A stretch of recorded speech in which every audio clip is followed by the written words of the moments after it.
My name is Crystalgpage, and I was born and raised in San Diego.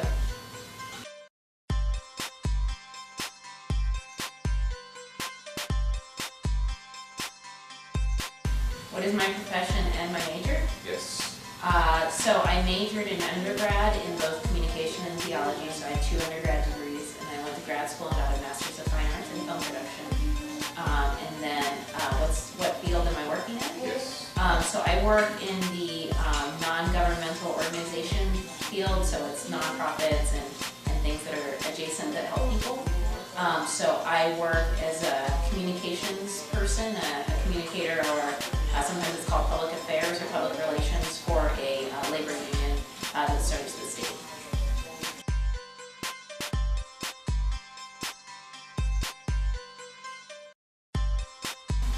So when I finished school, I either wanted to make film for faith purposes or social justice purposes. I started at a production company doing documentaries around social issues. Shortly thereafter, I ended up always working adjacent to labor. I was constantly, either my projects were funded by them or as workers' rights. Like I worked on a car wash campaign video. I worked on a bill about a series of bills to help nail salon workers because the chemicals in nail polish have toxic chemicals and things like that. So lots of worker rights videos, and it sort of just led me into working for labor. And so basically I get to produce digital content for them, help with press and media events, write a lot of stuff to help people give testimony, those sorts of things.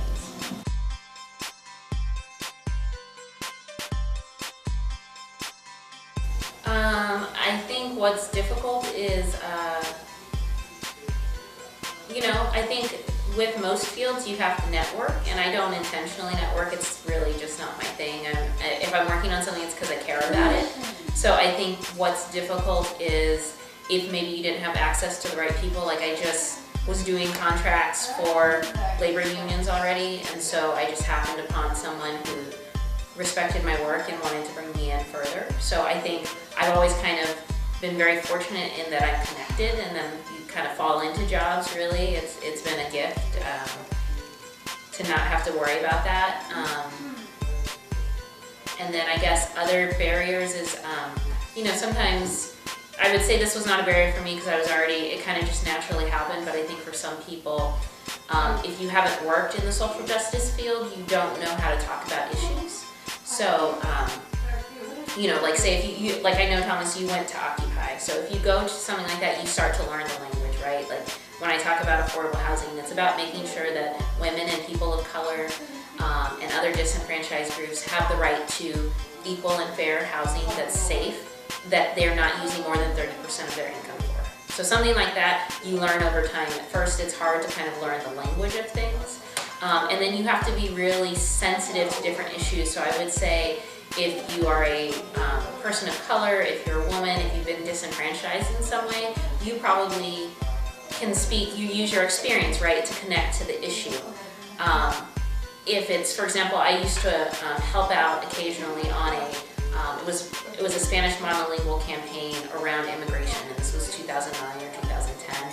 And my Spanish was not good enough to actually really engage in a meaningful way. So my Spanish has gotten a lot better intentionally because I want to be able to communicate and connect. So I think the difficulty is if you don't show that you understand an issue, that you can connect on a personal level, you may not be who they want in the mix. But also you got to check your own privilege, right? Like there are times where I work with low-income folks, actually the majority of the time, and so I know I came from a middle-class background. Our parents always made sure we had everything that we needed, and so sometimes things that I assume everyone else has, I need to check myself and say, well, my parents helped me through college, or I had a choice, or if I needed a place to stay, I could come with my parents. Not everyone has that privilege and luxury, so when you work in public affairs, it's really important that you put yourself as much as possible in the feet of the people, in the shoes of the people who are in the midst of the campaign.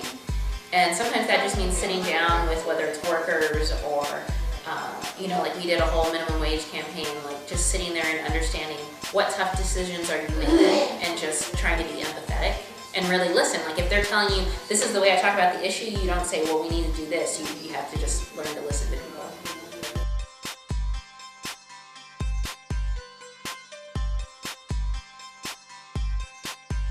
Sure. So I think if you're a person who is passionate about the world being more just, right? Like we can't change the world overnight, but I think if we've been blessed or fortunate in any way, it's our job to make the world a little bit better. And that can be just by being kind. It could be by looking at the systems in place. How do you make systems better for people? So I think if you have a passion, just start by volunteering. Like go find an issue you care about, volunteer, get engaged, really learn about it, and then bring all your skills to it. So I just happen to bring a film background and a love of editing. So when I started, I would just go to marches and they just wanted me to cut stuff. So I would go to a march, do some interviews, edit it, and they really liked my stuff. So it was really just me being passionate and taking that passion and my skills and putting them together, right? And so I think whatever skill you bring to the table, use it, respect it, and grow your talent, right? So like, I would say 3 years ago, I could not animate to save my life, but a friend actually asked me to do a couple pieces for their nonprofit. So I, in the process, spent a lot of time on YouTube learning how to use After Effects and other tools.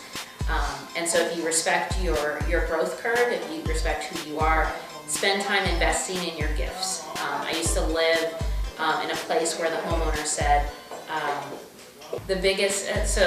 used to live in this place where the homeowner said, in a bad economy, you invest in yourself. And so whether it's a good or a bad economy, invest in yourself, learn, ask questions, go places like where I volunteer, KOCT, volunteer, improve your skills. Don't be afraid if you don't know how a camera works or whatever, but just keep learning. Because even once you have a job, you gotta keep learning and growing. So I would just say, anyone who's interested, you're more than welcome to email me. I'm always happy to take questions.